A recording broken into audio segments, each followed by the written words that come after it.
So in this video, I want to talk about the Transfiguration Cathedral in Odessa being struck by a Russian missile. In America, we have a little phrase in politics. We have two parties here, and only two. One's the evil party, and the other is the stupid party. I'm very proud to be a member of the stupid party. Occasionally, the two parties get together and do something together that's both evil and stupid. We call that bipartisanship. I'm not sure whether this attack on this cathedral was evil or stupid. What I mean by that is, was it intended with a surgical precision strike, or are the Russians just not that good with their surgical precision strikes? And so that's what we're going to address here. So here's what happened, a little bit of the background. I'm going to show you a couple video clips. We're going to read a few articles, and we'll go back to a few more videos. Here we go. In Odessa, more than 20 others, including 4 children, have been injured. Ukrainian authorities say religious and residential buildings have been destroyed. Russia has been shelling Odessa and other food export facilities nearly every day for the past week. Yeah, this has been described by the regional governor as the night attack of the monsters.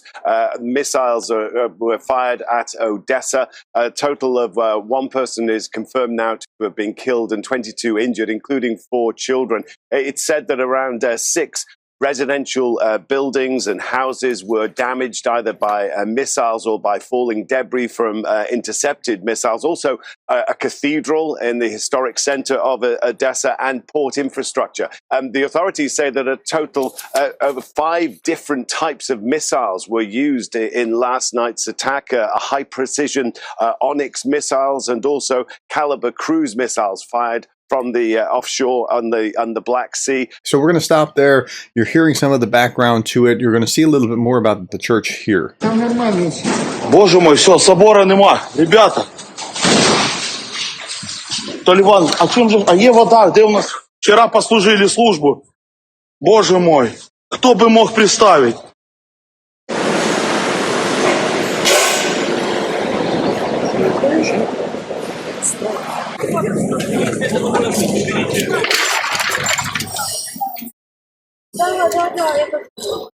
Okay, so that's what we needed to see here. Now, RT came out with these headlines. Russia does not target civilian buildings, says the Kremlin. Kremlin spokesperson Dmitry Peskov has reiterated Russian denials that one of its missiles was responsible for the damage done to the Transfiguration Cathedral in Odessa over the weekend. The claims coming from Kyiv are absolutely not true, he said. Our armed forces never conduct strikes on objects of social infrastructure, even less so on temples, churches, and similar objects, he assured. And then he goes on a little bit further. Russia targets only military locations and takes care to select only those far from civilians and sites of cultural value, it said. Meanwhile, Ukrainian military leaders, quote, place air defense assets in residential areas on purpose.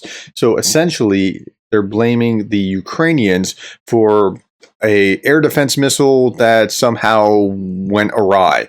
Okay, let's look at another article by RT. Kyiv's incompetence is to blame for damage to Odessa Cathedral, says Moscow. Ukrainian claims that the largest Orthodox cathedral in the port city of Odessa was severely damaged by a Russian missile strike are completely false, the defense ministry in Moscow has said, adding that it was likely hit by Kyiv's own air defense systems. In a statement on Sunday, the ministry said that the information disseminated by the Kyiv regime about the Transfiguration Cathedral in the city of Odessa being hit by Russian high-precision weapons does not correspond to reality. It added that all Russian strikes successfully hit military facilities in the region, that were located, quote, at a safe distance from the temple complex. Okay, so that's their argument. Now, we do have actual footage of grain silos and ports and other things being hit beyond the church itself, so it seems bizarre, but let's keep reading. The ministry added that the footage from the scene suggests that, quote, the most likely cause for the destruction of the cathedral was the fall of a Ukrainian anti-aircraft guided missile. Okay, remember that phrase, anti-aircraft guided missile. Got it? Anti-aircraft guided missile. So which was it? Was it Russian precision-guided missiles, because they're very proud about how precision-guided their missiles are? Or was it an anti-aircraft missile, or a surface-to-air missile, as we would call it in the West? So for just a little bit more context, listen to Jake Broe for just 2 or 3 minutes. Welcome back, Defenders. Jake here. Unfortunately, we have to continue talking about the destruction of the port city of Odessa. 2 nights ago, Russian missile attacks damaged an additional 25 historical buildings in downtown Odessa. So every night, Russia launches additional missiles and combat drones, and every morning, the residents of the city go out to sweep and clean the destruction caused from the previous night. This is heartbreaking to watch. This has been going on for 5 or 6 nights now. Russia militarily has no answer. They have no plan to defeat the Ukrainian military. All they can do is terrorism against the civilian population. So 3 nights ago, the Transfiguration Cathedral in Odessa was deliberately targeted and bombed by the Russians. This is what the cleanup process looked like. And now we have a conflict here between what it looks like to us and what the Russians are saying, that it wasn't the Russians, that they don't deliberately bomb the a church. But this is the view of it. Бесстрашно. Люди даже не хотят бояться то, что может упасть. Люди хотят навести порядок. И чтобы уже к вечеру зашла Святого Николая. Давайте нашего Любчика сюда под стеночку поставим. Люди так работают организованно, так быстро, дай Боже. So at the moment, this is what the cathedral currently looks like. Ну, в общем, вот он, наш Одесский собор. Как видите, Ребята, кто освободились и готовы помочь нам, полностью разрушен. Видите, здесь основная была принявшая на себя часть здания.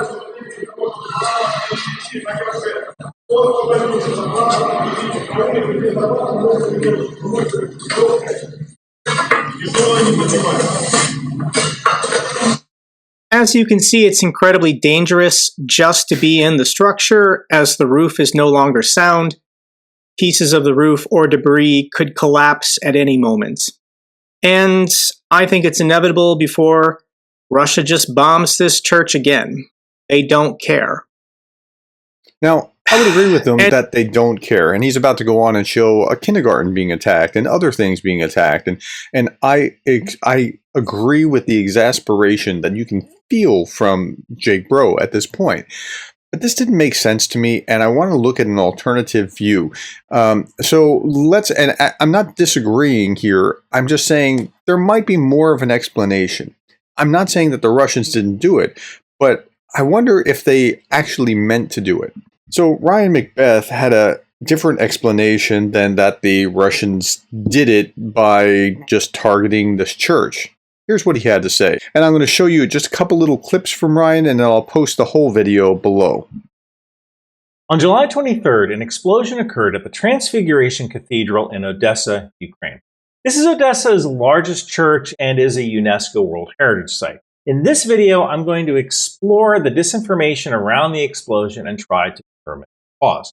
Now, first, I have to start with a concept called DIP, or Deceptive Imagery Persuasion. Russian propaganda and disinformation comes in 3 phases. Seeding, where they spread disinformation. Harvesting, where they find what's sticky on social media. And amplification, where they use... And we've talked about this before in previous videos. I've used little clips from Ryan to explain how other propaganda pieces work. And so this is all familiar, but there's more. Watch this. Bots and sophists to identify a message. Now, when I say bot, that doesn't necessarily mean it's a computer. It's just an inauthentic account that may be run by one or more people. If you see a social media profile that only talks about the outrage flavor of the day, it's probably a bot. Sophists are authentic users that spread disinformation, either intentionally or unintentionally. Now, deceptive imagery persuasion, or DIP, is a tool that's heavily used by Russia, but it comes in other forms.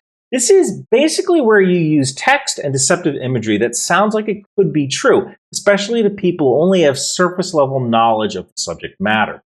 For example, look at this Facebook post about Betty White. Can you figure out what's wrong with this post? Well, this is Betty White, but these women in black and white aren't Betty White. But we want to believe that it is. This is DIP. This is deceptive imagery persuasion. Okay, so what does that have to do with our situation? Everything. You'll see in just a moment. Now here's where it becomes interesting in relation to the Odessa church. It's a little more insidious because it's an apples to orange comparison using hyperbole. The KH-22 has a 1,000 kilogram warhead, so we're talking over 2,000 pounds. Well, a 2,000 pound bomb is pretty darn destructive. This is a real picture of a 2,000 pound bomb. It's not going to wipe out a cathedral like it was there.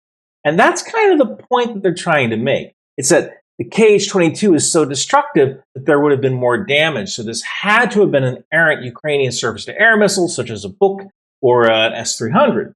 In fact, Arthur Morgan even claims it was a Buk. But there's a few problems with this.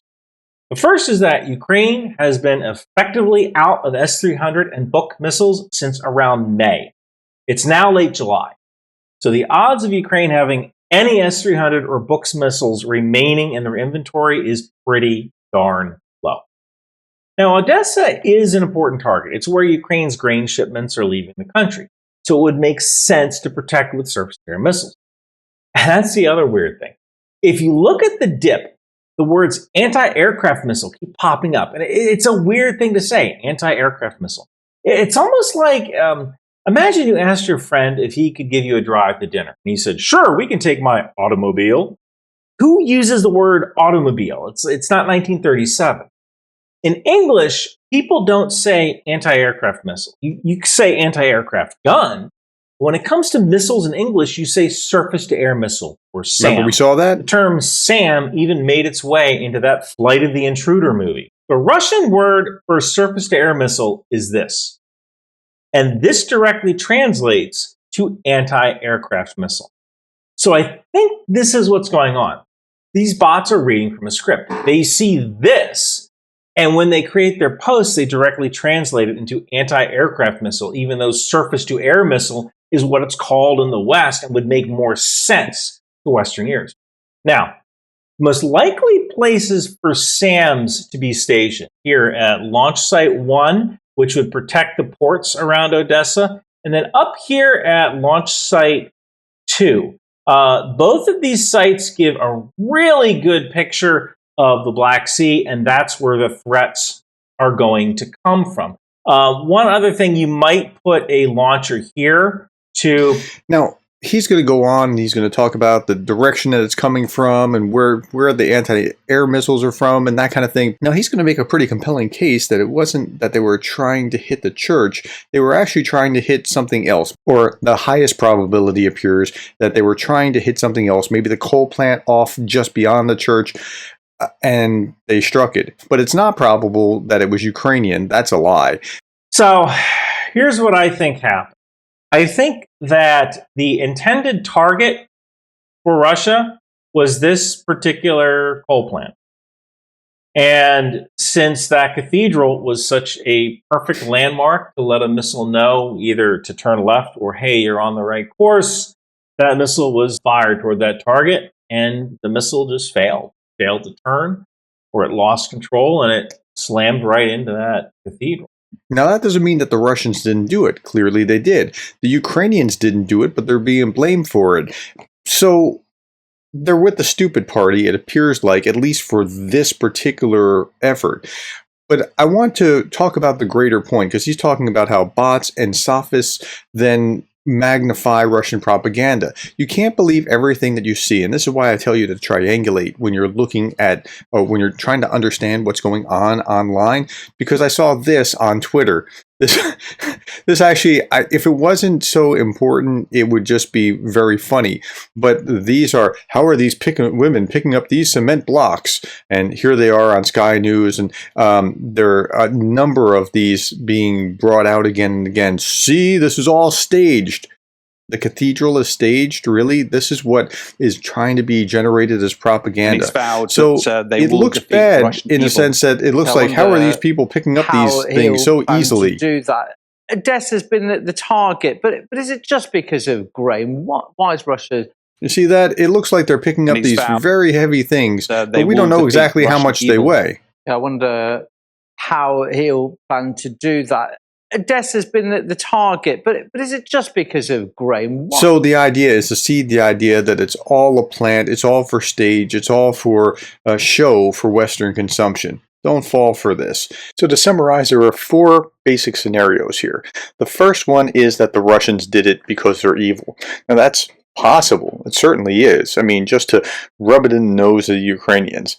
Despite their protests, I can see that happening. The second scenario is that their precision munitions aren't really as precision as we thought, and they inadvertently did it.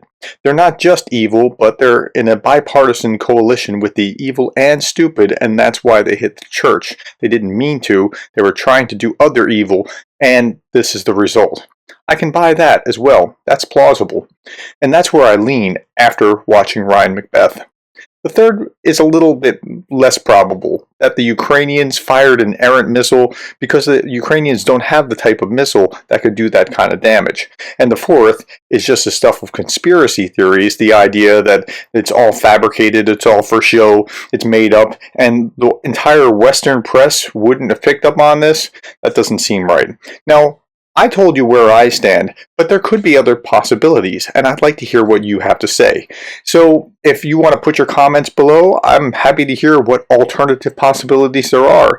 It could be a false flag operation. I sincerely doubt it, but it's possible. It could be that little spacemen from outer space have come and they've targeted that church for whatever reason. Now, it's certainly pretty implausible that that's the case, but it's not impossible. Now, we don't know that spacemen exist, but we don't know that they don't. Wherever you settle, try to figure out what is not just possible, but probable as well, and you'll probably get to truth. And don't just believe me. Even if I said it, don't just believe me. Triangulate on the facts for yourself. Alright, that's it. If this was meaningful to you and you want to buy me a coffee, thank you. If not, that's okay. You can buy me a coffee with Buy Me a Coffee or PayPal. Great. And if not, if you want to support me, give me a like. If you really want to support me, share this on some social media, Facebook or Twitter or Reddit, or send it to your crazy uncle that's a conspiracy theorist. Thank you for your time, and thank you for being the kind of person that cares about Ukraine.